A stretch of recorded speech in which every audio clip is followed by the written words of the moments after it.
ya empezó. Pero aquí nomás se quedó pensando esta cosa.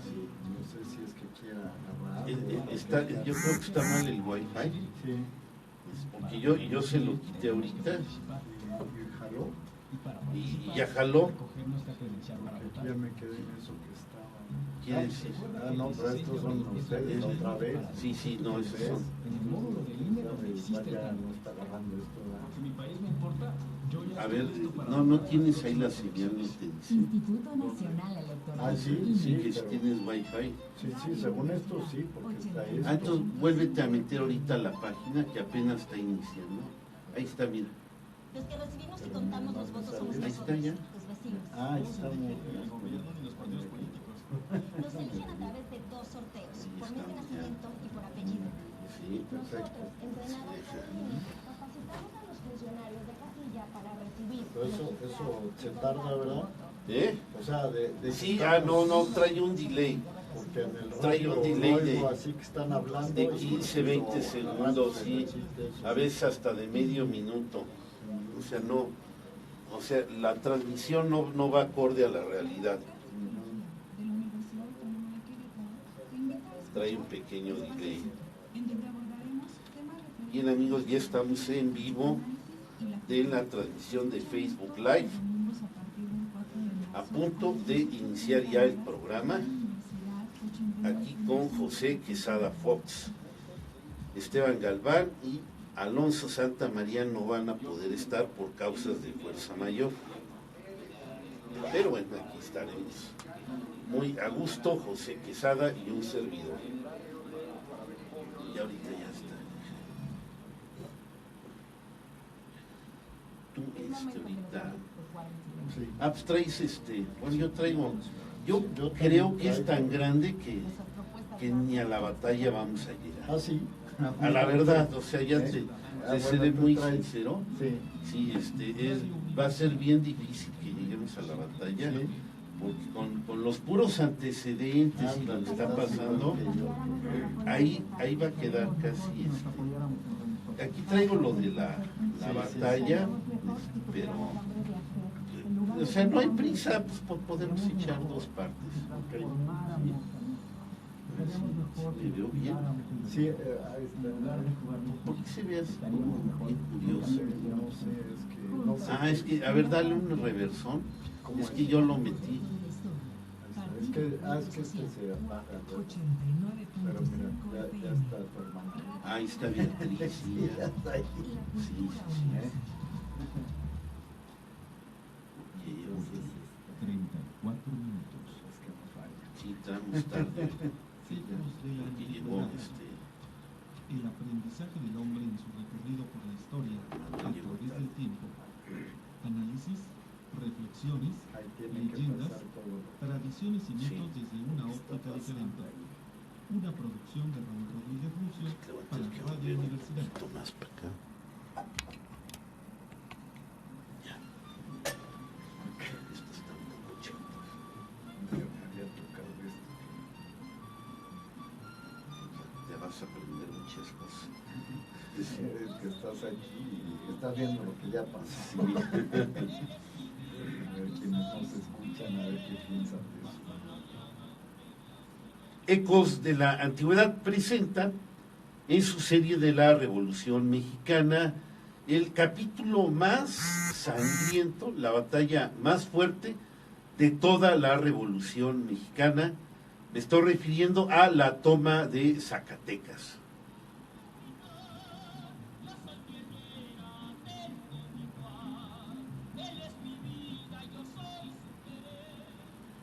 En cabina de controles se encuentra Juan Manuel Flores.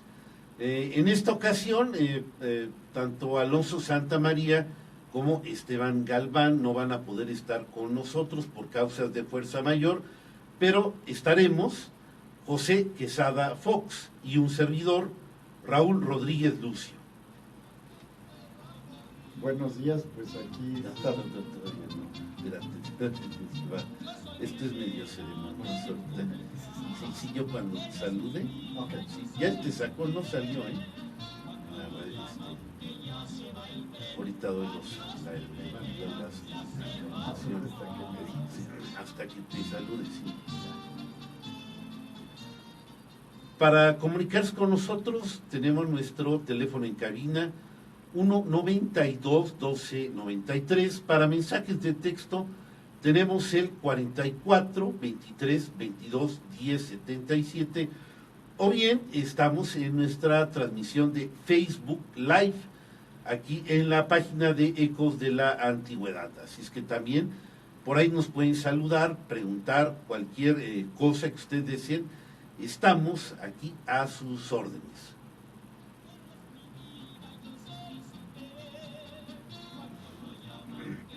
Ahora sí ya voy a poner. Has tenido que hablar más, yo traigo tos. Sí, sí. Entonces yo nada más así como te voy a repuntar un poco, pero Ok, sí. sí, si no voy a acabar tosiendo terriblemente. Yo ya me asusto. Amigos míos, ¿qué tal? ¿Cómo están? Muy buenos días. Les damos aquí la más cordial bienvenida, encontrándonos en la cima del histórico Cerro de las Campanas. Mañana, sábado a sábado, 8:30, aquí nuestra cita con la historia. Y bien, pues saludo a José Quesada, que estuvo desde el programa anterior. José, ¿qué tal? ¿Cómo estás? Muy buenos días, bienvenido.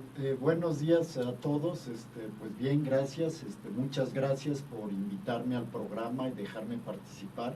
Para mí, pues la Revolución Mexicana es uno de los capítulos más interesantes de nuestra historia y pues encantado la vida de estar aquí contigo, ¿verdad? Ya no están los demás, pero aquí estamos. Aquí estamos y seguramente nos vamos a divertir. Bien, amigos míos, vamos a escuchar un primer corrido. Ahora sí, hay dos corridos revolucionarios, que al menos yo recuerdo, que hablan sobre la batalla de Zacatecas. Uno se llama La Toma de Zacatecas y otro La Batalla de Zacatecas. No cambia mucho. Entonces vamos a escuchar una primer versión y enseguida, terminando, daremos inicio a nuestro programa. Ya ahorita le ponemos música. Sí, sí. Nosotros descansamos y ya.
Pues muy descriptivo, Antonio Aguilar, ¿no? Con la toma de Zacatecas, datos precisos, datos duros, curiosamente que vienen en un corrido y la verdad, muy bien logrado.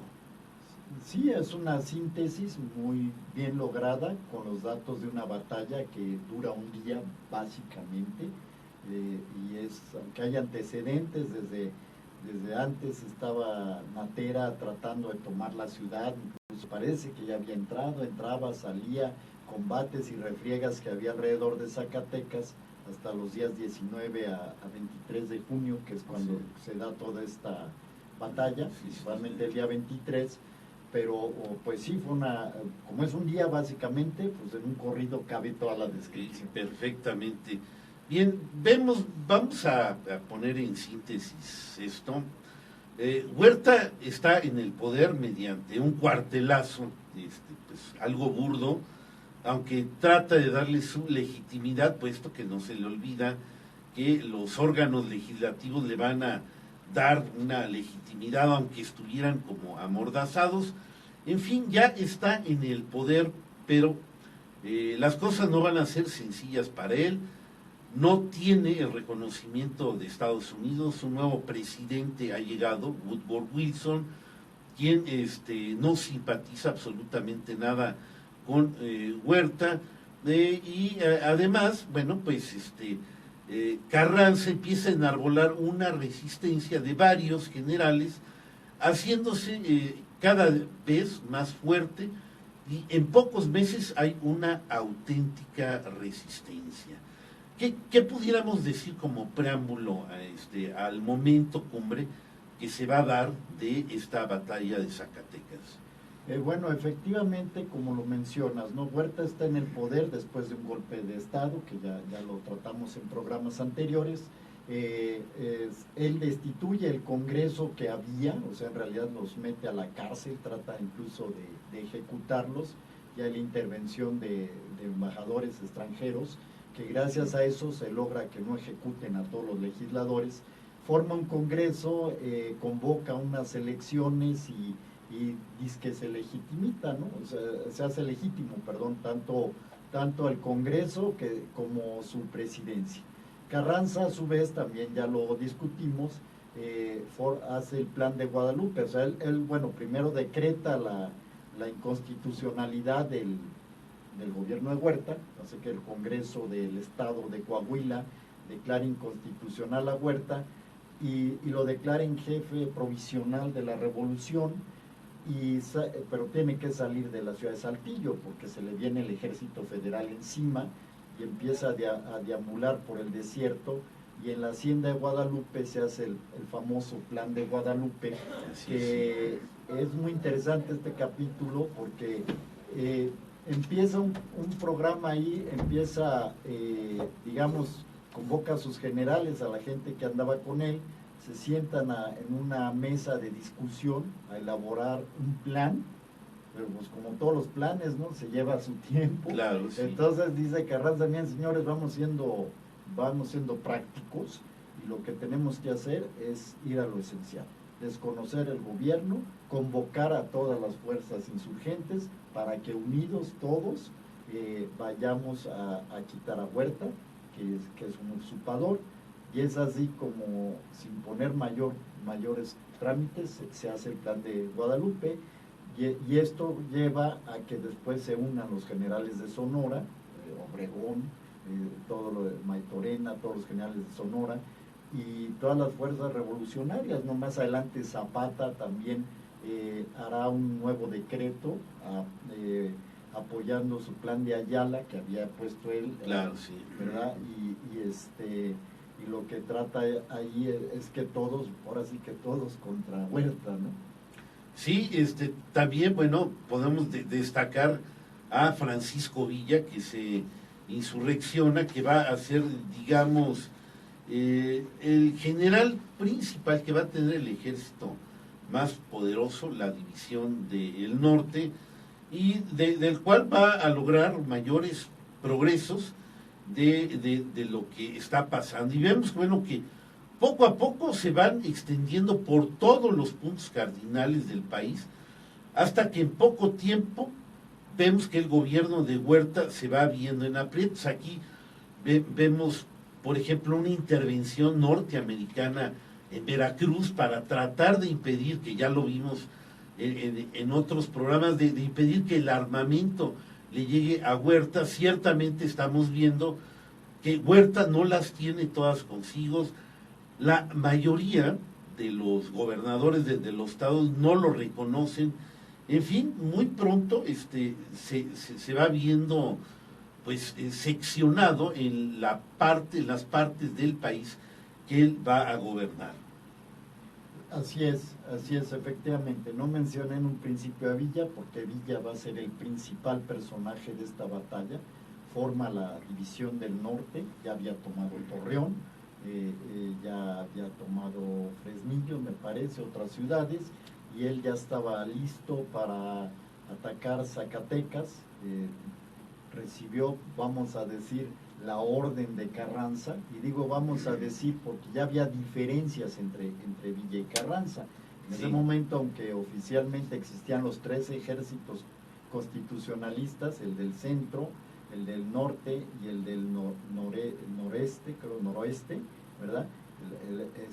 Ya el jefe máximo era Carranza, y Villa pues recibe la orden porque él ya iba sobre Zacatecas, ¿no? Ya iba sobre todo, ¿no? Sí, parece que simple y sencillamente nada más se reconoce a Carranza pues como una autoridad, pero con pues las debidas acotaciones. No era todopoderoso como Carranza creyó que era en un momento dado, diciéndole a Villa: mira, ahorita van a ir 3,000-4,000 personas al mando de Pánfilo Natera, van a atacar Zacatecas, obviamente fuerzas muy inadecuadas para lograr un objetivo así.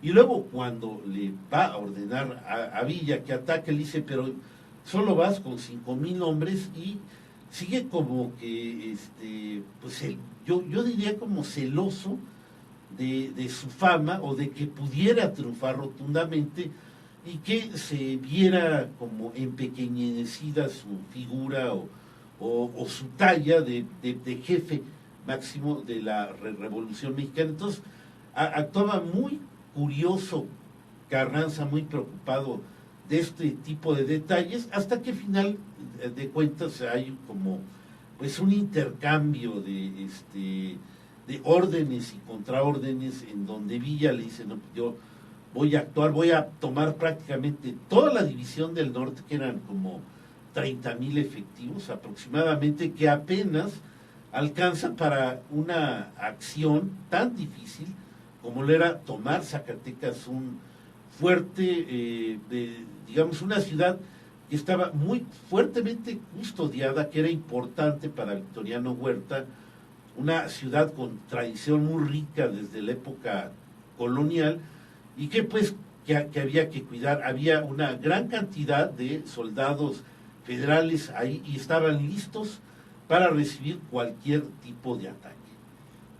Así es. Bueno, es interesante Zacatecas. En realidad, según yo leí en algunos de los libros que consulté, originalmente no había tantos soldados, ¿no? Había 3,500 soldados, pero sí, ante la eminencia, como tú sí, lo dices, del ataque de la División del Norte, se reforzó la defensa, y se reforzó hasta llevarla a un total de aproximadamente 10,000 hombres, ¿no? Hay datos que hablan de 9,500, y hay datos que hablan de 12,000, ¿verdad? Pero prácticamente, digamos, un total de 10,000 hombres, con 12 piezas de artillería, que también son mandadas a reforzar toda la serie de posiciones. Hay que recordar que Zacatecas es una ciudad que está en un valle, rodeada de una serie de montañas, es una ciudad minera, y la geografía de ese valle se da para crear fuertes defensas.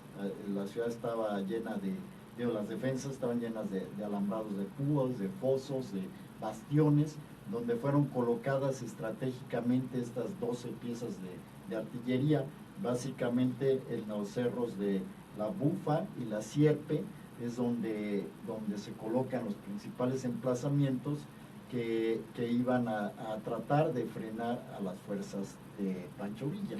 Bueno, los sí, constitucionalistas, ¿no? ¿Pudiéramos hacer una descripción de más o menos qué cerros están rodeando a Zacatecas para que nuestros amigos se den una idea? Los que están en Facebook Live, ahorita les pongo una imagen de cómo está Zacatecas. Mira, sí, hacia el norte de la ciudad, hacia el norte están el cerro La Sierpe, está el cerro de Bicochea, ya más cerca de la ciudad están el cerro El Grillo y el cerro de la Bufa. En este cerro de la Bufa es donde actualmente hay un museo conmemorativo de esta batalla. Quienes vivan en Zacatecas o quienes visiten Zacatecas bien pueden ir a la Bufa y ahí está el emplazamiento que fue el emplazamiento, había un faro ahí que tenían ellos y de las noches podían incluso alumbrar los valles cercanos para ver cómo se iban desplazando las tropas constitucionalistas y ahora pues allí está un museo que pueden visitar. Más cerca de la ciudad está el Cerro de el Grillo, y más hacia el sur, es muy importante, está el Panteón del Refugio, Cerro del Padre y Cerro de Clérigos. Estas partes son importantes ubicarlas porque tanto se van a emplazar los carrancistas, los de Huerta, los ejércitos de Huerta van a estar ahí en la defensa y los División del Norte, yo les digo carrancistas, pero en realidad la División del Norte va a ir copando estos cerros y va a ir rodeando las posiciones y emplazando artillería. Hay una figura muy importante, Raúl, no sé si tú lo vas a ir mencionando, lo menciono yo una vez, que es el general Felipe Ángeles. Así es, sí. Felipe Ángeles estuvo en la Decena Trágica, se salvó de milagro de ser fusilado junto a Madero, puesto que estuvo prisionero en Palacio Nacional con Pino Suárez y Madero. Entonces se decide ejecutar solamente al presidente y al vicepresidente y pues a Felipe Ángeles al menos no se le tocó por el momento, pero bueno, era un general de prestigio, de escuela, de academia, un gran estratega y que regresa ya para el momento de la rebelión, cuando se está iniciando el alzamiento en contra de Victoriano Huerta para ponerse a las órdenes de Venustiano Carranza. Entonces, y ahí, bueno, a Carranza pues le molesta, bueno, yo siento, es una apreciar, le molestan las figuras grandes que pudieran tener notoriedad, y Felipe Ángeles indiscutiblemente era una figura fuerte que podía incomodarlo, y entonces él piensa, pues lo voy a mandar con Villa, al fin y al cabo van a acabar peleándose y seguramente, bueno, y se quita un problema y él se queda solo, pero pues ocurre exactamente lo contrario. Curiosamente, dos figurones, Felipe Ángeles y Francisco Villa, logran un gran entendimiento. Así es, y entonces ya en la División del Norte, Felipe Ángeles pues es enviado por Villa, ¿verdad? Enviado a Zacatecas. Habíamos dicho, el general Natera estaba rodeando Zacatecas, pero sin posibilidades de tomar la ciudad por lo fortificada que estaba y los refuerzos que venían, y se envía como avanzada de la División del Norte a Felipe Ángeles con su artillería. Entonces él llega desde el 19 de junio y lo que empieza a hacer es visitar las posiciones del frente e ir emplazando las piezas de artillería estratégicamente. Es interesante porque hay una narración propia de Felipe Ángeles, cómo él iba visitando las posiciones, se iba exponiendo, porque pues llegaba al frente y les tiraban balazos o cañonazos, pero bueno, él movía sus piezas y fueron 2 días de ubicación, donde él fue emplazando toda la artillería, y aunque él ya estaba listo para el ataque, me parece que desde el día 21, pues tenía que esperar al jefe, o sea, no se podía atacar sin que llegara el jefe, Pancho Villa, quien lo primero que hizo al llegar fue ir con Ángeles a ir a revisar cómo estaban todos los emplazamientos, y de nuevo les tiraban, o sea, lo veían ahí, los veían desde los cerros los huertistas y les disparaban, pero ellos salían huyendo, bueno, no huyendo, sino se movían y se iban colocando en diferentes partes. No se atacó sin tener bien lista la artillería, y eso es clave del éxito en la batalla, porque si no lo hubieran hecho bien. O sea, bien ubicaron sus piezas para neutralizar las piezas que estaban ubicadas del otro lado. Sí, antes de que llegara a Villa, Felipe Ángeles y Luis G. Urbina, que también hay que darle crédito, pues dispusieron toda pues una especie de cómo iban a ir atacando, un plan maestro para ir apoderándose de los cerros, puesto que esta era la clave. Ahí los federales habían puesto sus defensas, tenían ventaja por la altura, entonces iba a ser bastante difícil, estaban bien pertrechados, tenían buena cantidad de municiones, y aunque eran como 10,000 soldados, estaban juntos y se podían mover coordinadamente. También hay que hacer notar que los federales estaban bien comandados por los generales. Bueno, uno era Benjamín Argumedo y el otro Luis Medina Barrón. Medina Barrón, o sea, también ahí había talento. Sí, Medina Barrón había estado en las épocas de don Porfirio en la guerra del Yaqui, o sea, el veterano de la guerra de cuando se mandó a Sonora a combatir a los indios Yaqui, o sea que ya tenía bastante experiencia. Del otro general, Benjamín Argumedo, pues lo único que conozco es el corrido que pusieron hace 8 días, no sé si tú tengas más. Sí, era su característica principal, bueno, primero estuvo con Madero, mas sin embargo, muy parecido a Zapata, al ver que Madero no, pues se le iba el gobierno de las manos, se rebela junto con Pascual Orozco y se hace jefe de un ejército muy curioso, muy eficaz, que le llaman los Colorados. Entonces, él era el jefe de los Colorados, como una pandilla de rurales, por así decirlos, pero muy talentoso. Benjamín Argumedo, extraordinariamente feo, orejón y todo, pero muy hombre, muy macho también, o sea, era todo un personaje, Benjamín Argumedo.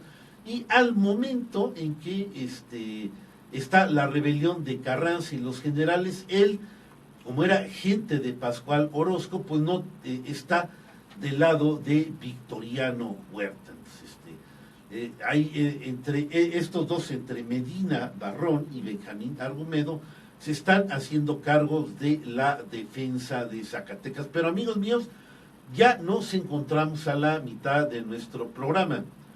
Nuestro teléfono en cabina 1-92-1293. Para mensajes de texto tenemos el 44-23-22-1077. O bien, ya tenemos aquí algunos saludos. A ver, vamos a ver, está Beatriz Rodríguez Lucio, Joana Morales, Jacobo Natel, Mauricio Frutos y Ernesto Muñoz del Río, ya están aquí atentos, nos mandan saludos. Y bueno, nos vamos a ir a la identificación de nuestro programa y ahora al corrido La Batalla de Zacatecas. Es que son casi, uno se llama La Toma de Zacatecas, otro es La Batalla de Zacatecas, pero y curiosamente con la misma gran voz, el nombre de los corridos. Bueno, adelante, vámonos al medio tiempo. Está mi hijo Pedro, está en Holanda. Ya, no, si lo puedes saludar aquí.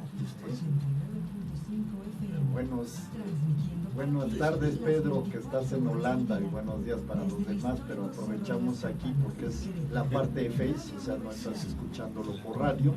Entonces, buenas tardes, espero que te guste el programa y vamos a seguir.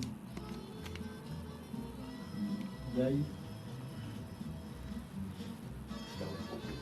aquí hay un recado que dice: Raúl, revisa el chat de la página, envíen información, saludos, no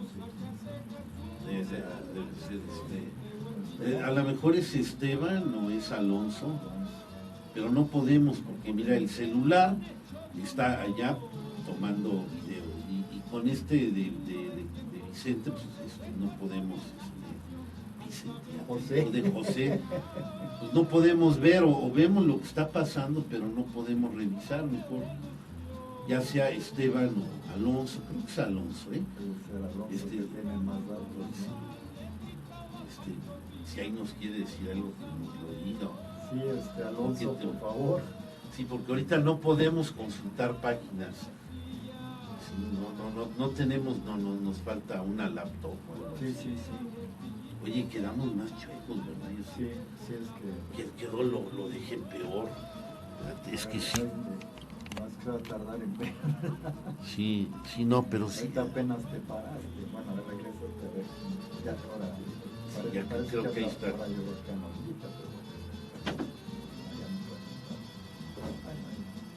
Hazte para acá. Sí. Ya ahorita. Ahí está. Es que estaba todo acumulado. Hay otro general, Antonio Geolea, Sí, de los federales. sí. Según esto, pues él también tiene tropas y es de los que llegan a reforzar con tropas y cañones, llega a reforzar ahí a de Huerta, ¿no? Sí. ¿Tienes la descripción de la batalla? Ahorita ya podemos entrarle o... Sí, si quieres, digo, sí. Yo creo que sí, porque ya nos... creo que de preámbulo estuvo bien, ahorita podríamos entrar ya. Porque yo me quedé aquí en preámbulo. No, sí, yo tengo aquí, mira, llego desde el día 21, como que okay. los párrafos y la batalla. Sí. Y entonces la batalla. Sí, entonces mejor ya nos arrancamos. Sí, voy a leer todo esto porque Mira, José Antonio Quintanilla. Hola, Toño, ¿qué tal? ¿Cómo estás? Dice, es que nos estamos acomodando, todo está hecho, pero ya nos vemos los dos. Sí. Dice Quintanilla. Sí, Ernesto Muñoz del Río, muy buenos y original, muy buenos programas, gracias. Vas a seguir con nosotros, ¿verdad? Ahorita, sí, menos por porque no por mí. No. Mientras el cuerpo aguante. Sí, no, yo encantado. Por mí, adelante.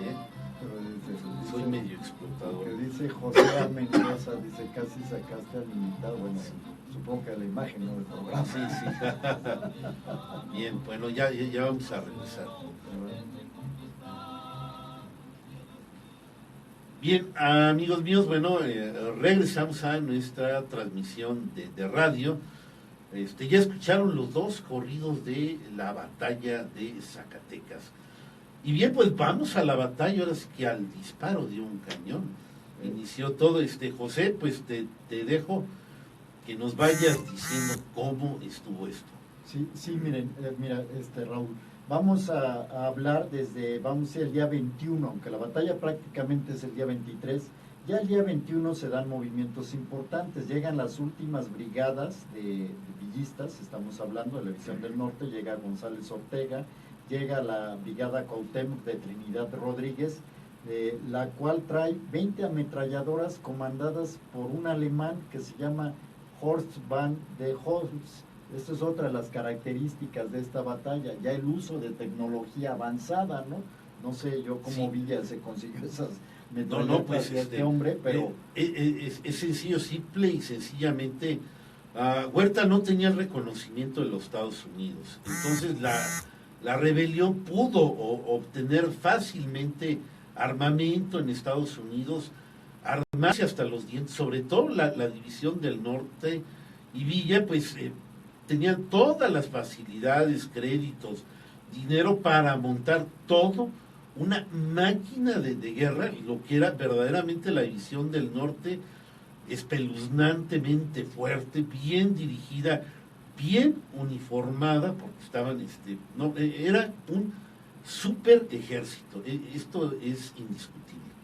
Bueno, sí era un super ejército, pero no precisamente la disciplina era una de sus características, vamos a decir. ¿Por qué les digo esto? Pues porque resulta que ese mismo día se iban adelantando, como les decía antes, en ese intento de ir colocando las posiciones, o sea, gente como Felipe Ángeles sí estaba como esto, en forma ordenada, profesional, tratando de ubicar sus posiciones, pero tenemos gente como Maclovio Herrera, que empezaba a avanzar en forma desordenada y ahora sí que ya casi se avienta al ataque, de repente, como les decía, le arrojan por ahí una granada y el amigo, ¿verdad? Pues contesta, ahora sí les vamos a dar en su mamá a esos hijos de... y ya se había lanzado casi y ya le iban a dar, o sea, los iban a destruir, pero entra Felipe Ángeles precisamente a controlarlos, ¿verdad? Y a salvarlos, ¿verdad? Del contraataque que se venía, porque estos son refriegas, ¿no? Ataque, contraataque y irse ubicando, vamos, como un juego de ajedrez donde mueves una pieza y te reacciona al contrario y vuelves a poner la pieza en otra posición, claro, sí. pero con gentes como Maclovio Herrera, ¿verdad? Pues no era así tan como de tablerito, vamos a decirlo así, ¿no? Entonces, pero bueno, el día 22, pasamos al día 22, día previo a la batalla, volvemos a ver a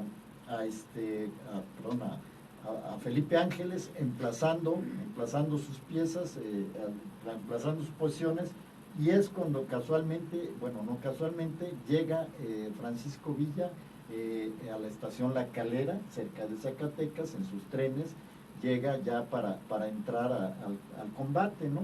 En la llegada le anuncian a Villa que uno de sus generales, Toribio Ortega, tenía tifoidea. Este hombre andaba enfermo de tifoidea, inclusive con fiebre, casi cayéndose ahí también en la refriega, pero como era uno de los queridos, de los apreciados de Villa ordena que lo evacúen, incluso un tren especial se lleva a Ortega a Chihuahua, ¿verdad? Y así es como les decía, ya Villa a caballo con Felipe Ángeles van recorriendo las posiciones y van, ahora sí ya están listos, van a quedar listos la noche del 22 ya para iniciar la batalla, ¿no? Sí, yo nada más, bueno, aquí quisiera imaginarme la población que, bueno, desde los primeros ataques, cuando llega Pánfilo Natera, como el 13 o 14, me parece, de ese mismo mes, pues ya venían lo que se esperaban, lo que se venía, y yo me imagino que mucha gente salió de la ciudad, había un gran temor de cómo fueron cercando, bueno, cómo van llegando las fuerzas y se van posicionando para tratar de rodear e ir después tomando cerro por cerro, pero los preparativos han de haber tomado una semana aproximadamente, en lo que se van juntando todas las tropas, y a final de cuentas, bueno, como colorario, ahora sí que como dice el corrido, y llegó Pancho Villa a ver qué estaba pasando, o sea, como dice uno de los, cuando llega, dice, ya desde hace varios días se estaban agarrando, cuando llegó Pancho Villa a ver qué estaba pasando. Así es, como les digo, ya sé qué estaba pasando, bueno, pues ya fue revisar con Ángeles cómo estaba la disposición, y entonces sí, el día 23 de junio, a las 8:30 de la mañana, él dispone sus generales, su Estado Mayor, tiene la reunión y ya les gira la orden o la instrucción de iniciar la batalla. Y es así como a las 9:30 se dispone ya el ataque, la batalla, y se empieza a atacar la Sierpe, el cerro que está más al norte, conforme lo vimos en el mapa, ¿verdad? Y ahí es donde está Ceniceros, Urbina, Aguirre Benavides y el batallón Gonzalitos y la brigada Zaragoza de Raúl Madero, que ese es otro dato curioso. El hermano de Madero. De Francisco Madero, claro, sí. Otro hermano de Francisco Madero que sobrevivió a Huerta, bueno, no sé. Bueno, al menos él no estaba acompañando a su hermano en México, entonces él se revela y bueno, quiere vengar al hermano, obviamente, porque era era la principal causa, ¿no?, de esta rebelión, de cómo había que vengar a Madero. Creo que era la consigna, ¿no?, al principio.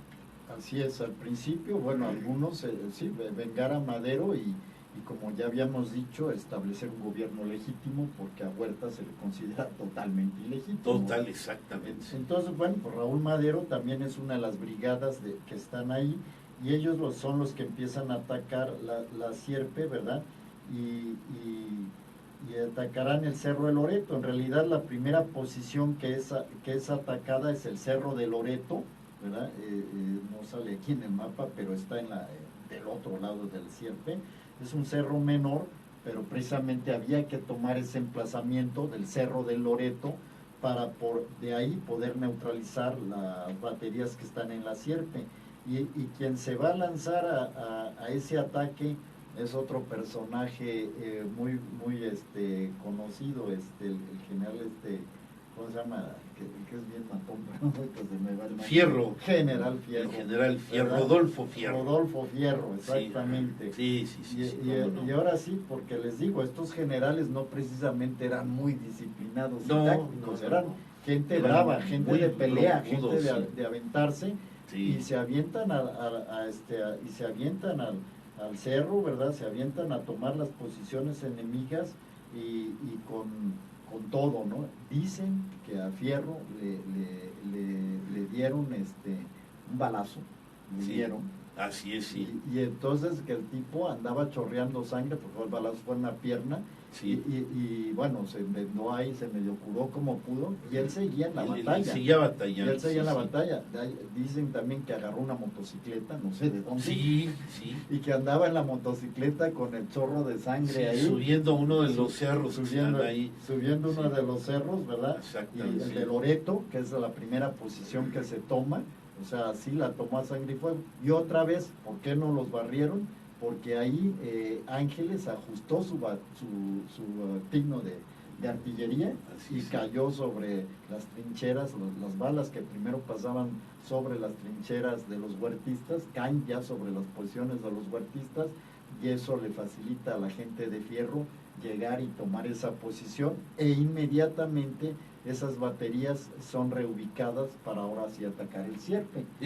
Esto fue fundamental, la colocación de la artillería que fue coordinada por Felipe Ángeles, es clave para lograr y proteger las avanzadas de soldados que se van apoderando de los puntos, puesto que tenían entretenidas a las defensas. Queremos mandar un saludo a Odette, es hija de Gerardo, es que aparece como Ecos de la Antigüedad, pero me imagino, Odette es hija de Gerardo, que cumple 12 años, sí, es Gerardo Sánchez, que está en Ecos de la Noche. Ok, Gerardo, felicitaciones a tu hija que cumple 12 años, muchos saludos y que se pase un gran día. Y también está Manuel Alcántara, Sí. que manda Felicidades bueno, pues gracias Sí. Manuel, esperemos estar cumpliendo y que les esté interesando este programa.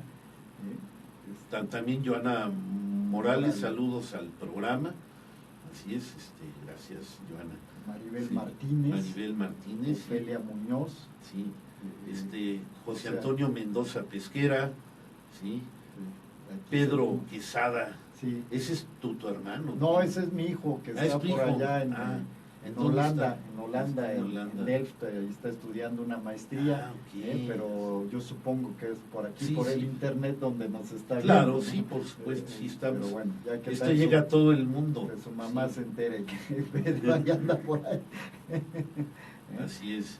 Bien, o sea, ¿cuánto tiempo está distraído? Bueno, vamos a continuar con el desarrollo de las... Nos quedan 10 minutos. Sí, no hay problema, mire, para que cuando menos lleguemos al final de la batalla, bueno, Ujú. también habíamos dicho que Natera se había ido hacia el sur, había tomado la parte del Cerro de Guadalupe, la estación, o sea, ya lo que es el sur de la ciudad, porque ya muy rápido, en 2 horas, 2 horas o algo así, se neutraliza lo que es la Sierpe, y neutralizando ya la Sierpe, empezaron los federales a huir hacia la ciudad, ¿Por qué empezaron a huir? Porque los federales, había 9,000, 10,000 hombres, habíamos dicho, pero no les daban de comer. Lo único que les habían dado en la noche anterior era alcohol, o sea, mezcal y tequila.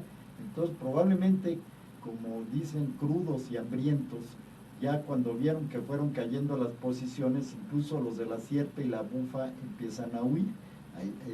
Y al empezar a huir a la ciudad, también ya por el sur los empiezan a atacar, y sucede un hecho muy interesante. De repente hay una gran explosión que hizo retumbar y causar la admiración de todo el mundo.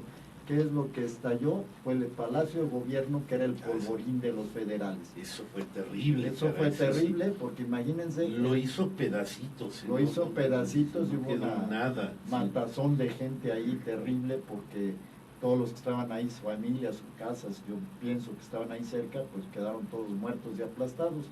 No se sabe exactamente si esta explosión fue causada por los propios federales en su intento de huida, cuando ya empiezan a ver que ya estaba la ciudad prácticamente tomada, o fue precisamente en el intento de la toma de la posición, por los disparos se haya hecho estallar la pólvora o lo que hubiera allá adentro.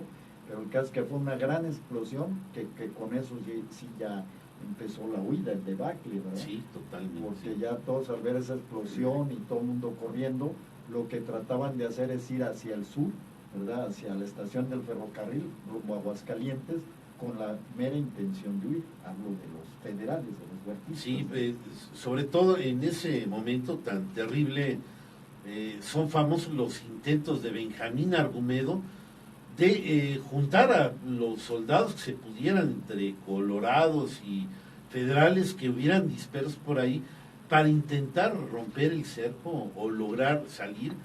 Y al parecer, hasta donde los intentos son totalmente infructuosos.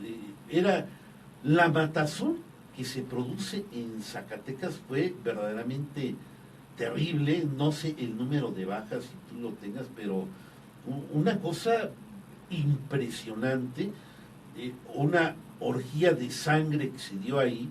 No en balde, al principio del programa dijimos que esta ha sido la batalla más sangrienta que se ha dado en la Revolución Mexicana, la más impresionante, porque fue un día completo, pero a todo lo que se da en todos los momentos, de una intensidad auténticamente terrorífica.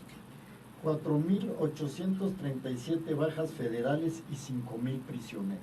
Esas son las cifras que aparecen en uno de los libros que consulté. Pudiéramos decir 5,000. Yo he escuchado que quizás pudieran dar en 10,000 muertos, ¿no? Lo que ocurre en la batalla, lo cual son muchísimos. Bueno, es que sí es posible, y les voy a explicar por qué.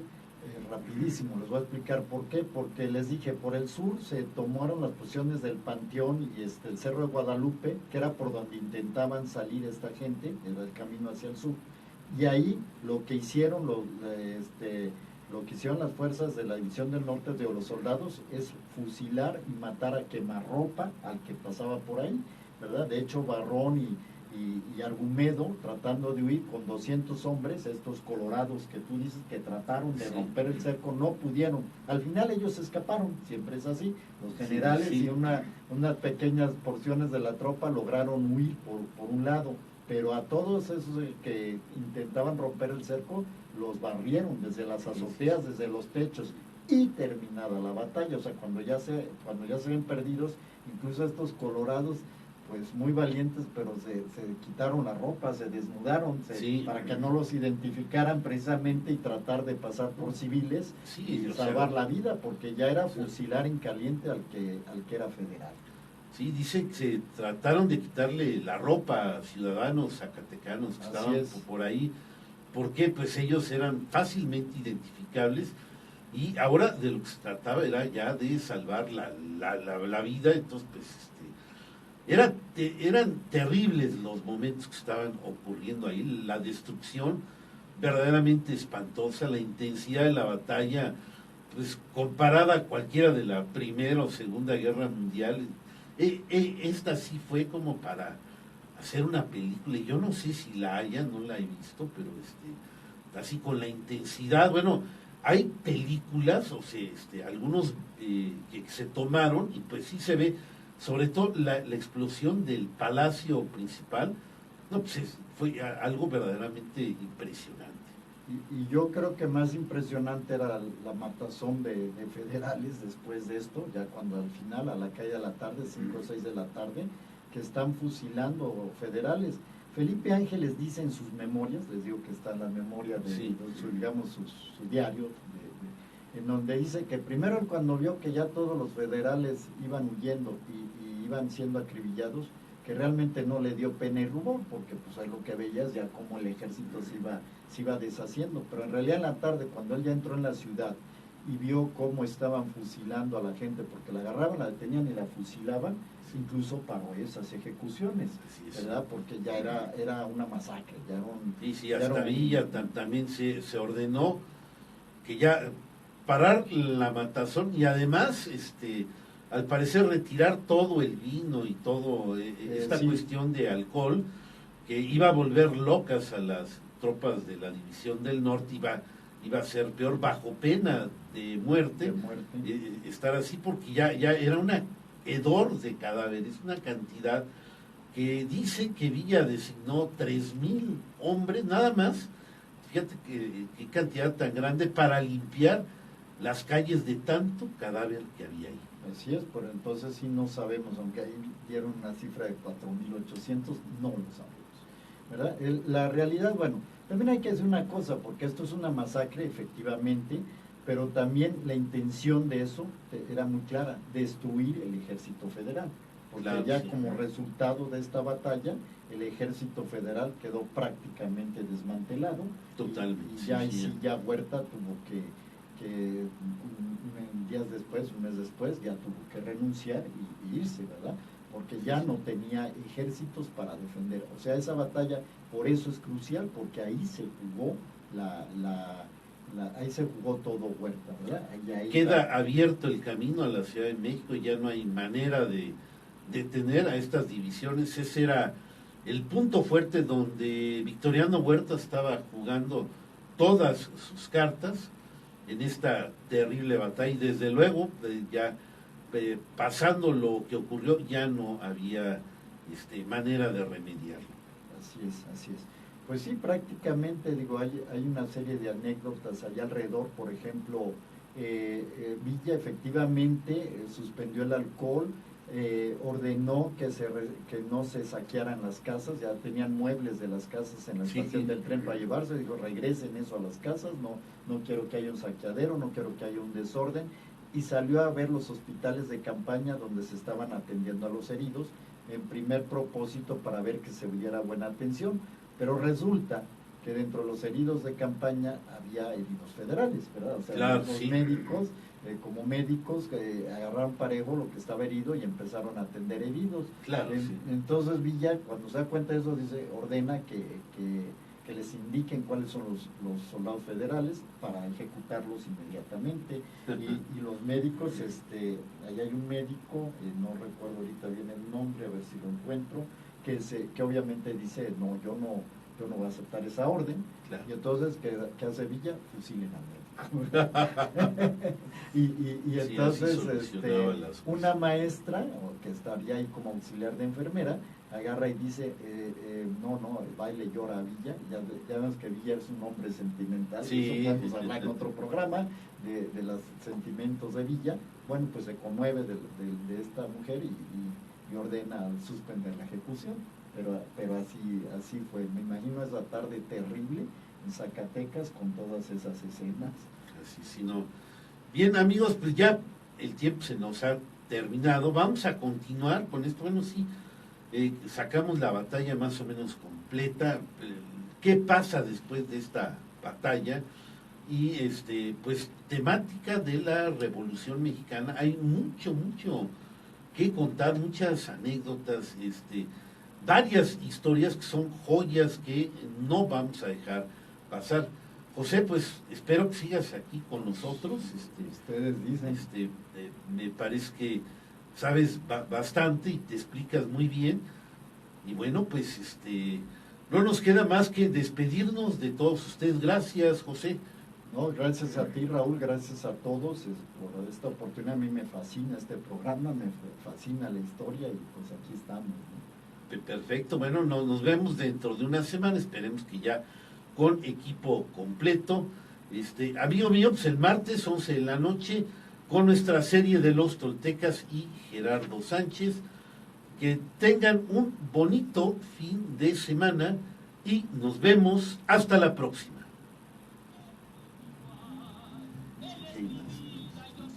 ¿Qué dice? Heidi, esa es mi esposa. Ah, ok. Sí, si sigues ahí en el Face, Heidi, saludos. Sí. El Bueno, ya voy a parar la aprendizaje del transmisión. recorrido por la historia a través del tiempo. Análisis. Pero ella va a quedar contenta aquí, mira, ya.